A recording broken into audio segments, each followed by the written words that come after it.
Hi everyone, this is Henry Shea. And in this video, I just wanted to talk to you about getting into real estate and managing your own rentals. And this story actually comes from 2 weeks ago at one of our North Shore Real Estate Investment Network events held out at Highland Park, right off Lake Michigan. So I met two young engineers. They were very interested. One has attended one of our past events. He brought his friend this time, and they're both IT engineers or software engineers. Very excited, wanted to go beyond their W-2 income and wanted to invest and grow that.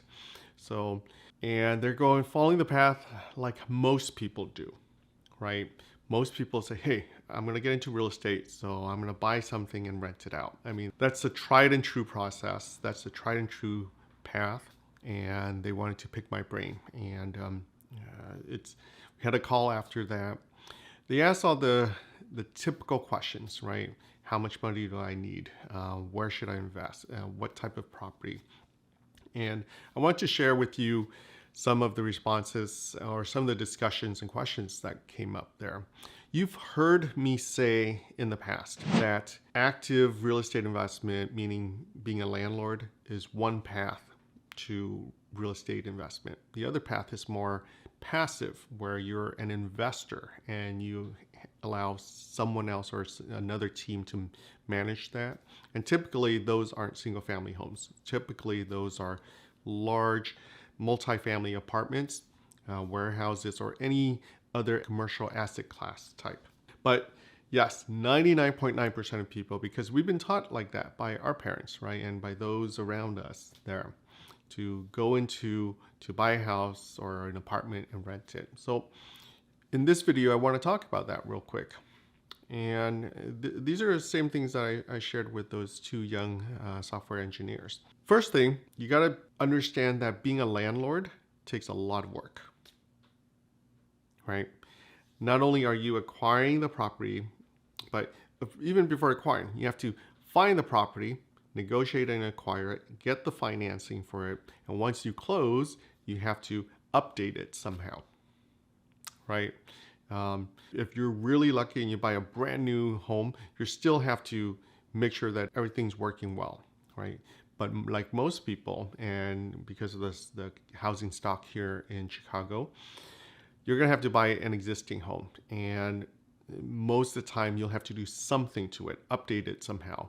Minimum is paint, but the blinds, make sure all the mechanicals are working, make sure the exteriors, the roof, the siding, the doors, the windows, all of that, make sure that it works. So it's great. You know how to do it, or know someone who can do it for you, and you pay them.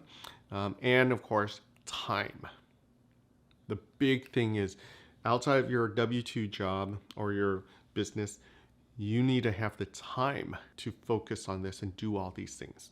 So that's even before you get your first tenant in, just getting all that ready. Next is the marketing. How are you going to advertise this? How are you going to price this? Are you going to be at the top end of your market? Are you going to be at kind of the average, or are you going to lowball everyone so you can get a tenant quickly? There's pros and cons with each method. I personally would never lowball, because you get what you ask for. Marketing and the positioning of your property takes a lot of time, right?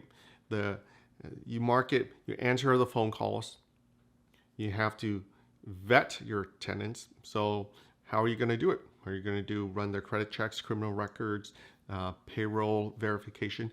All those things you have to put in place yourself. Yes, there's a lot of info out there on the internet, but those are things that you have to do yourself. As a full-time salary worker or a business owner, you have to set aside time to do that. You'll make, the nice thing with the Real Estate Investor Network is you have a network of people who have done this, so you can ask for their advice. So here's a plug again. If you're in the Chicago area, join us every other month at our Real Estate Investor Network event. Meet folks, network with folks, learn from each other. You have something that you've done that others have not done before, or a perspective that others have not heard before. You have value to add, and others have value to add to you as well. So there's my plug. But that's what I mean. Learn from others how they run this process.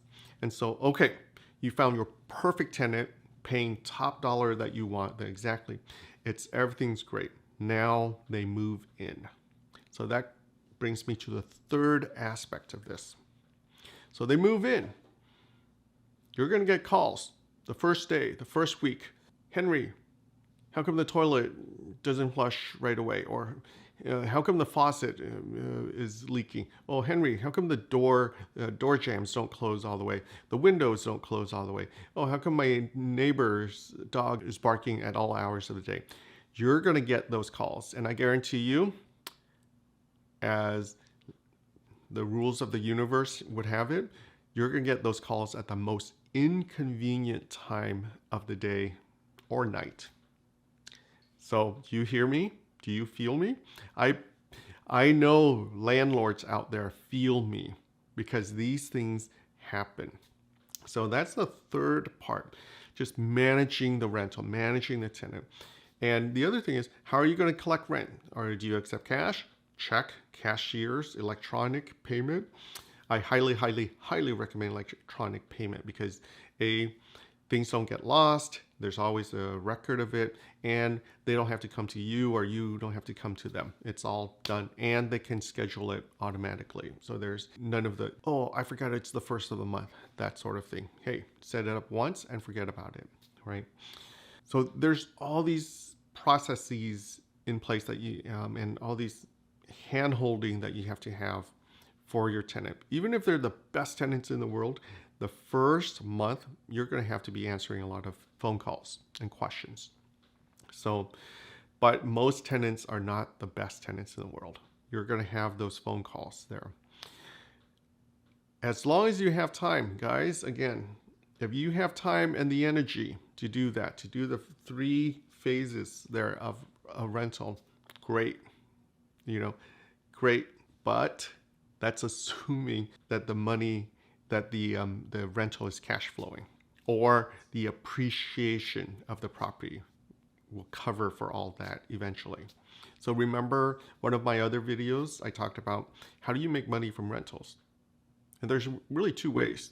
One is it cash flows each month, meaning that your rent is higher than your mortgage and expenses, right? And there's that margin, right? Or there's appreciation, that the market, the real estate market in your area is so strong that 2 years from now, or whatever amount of time, you're going to be able to cash out or sell at a higher price than what you bought it for, right? You'll be very, very, very lucky if you have both of those forces going for you. Most of the time, in my experience, it's either or, and sometimes it's none of those even. So that's a story for another day. So guys, going back to those 3 things: finding, acquiring your property, marketing your property, and then managing your tenants. Those are things to be aware of if you want to get into becoming a landlord and actively managing real estate. And I don't want to discourage you. I just want to give you the reality of the work that's involved. All right. So think about it, chew on this thought for a bit, talk to others, because there are many, many, many landlords here in the Chicagoland area who are doing well, but talk to them about the pitfalls and the strategies to handle all this. And I'm not even talking about the whole tenant landlord rights and stuff like that with eviction and whatnot. And by the way, one of our real estate investor network events, we will be covering the eviction process. So anyways, I'll pause here. Thank you for listening to me on this. And this is Henry Che again. Log on to passive2massive.net and look at our education articles, our blogs on there. Follow my YouTube channel, follow my Instagram channel. Look at these things, and if you can learn a little bit from this, that's kudos to you. That's only going to help you in your path. What I do, what Delphine and I do with Che Capital, what we do is we invest in large multifamily land, warehouses, retail properties, and we invite investors to come in with us so that you're a partner in our projects, but you don't have to do anything beyond investing the equity. We handle everything A to Z. So that's a little different model. And like I mentioned earlier, that's the passive investment model, which we truly believe in. All right, guys, take care and God bless.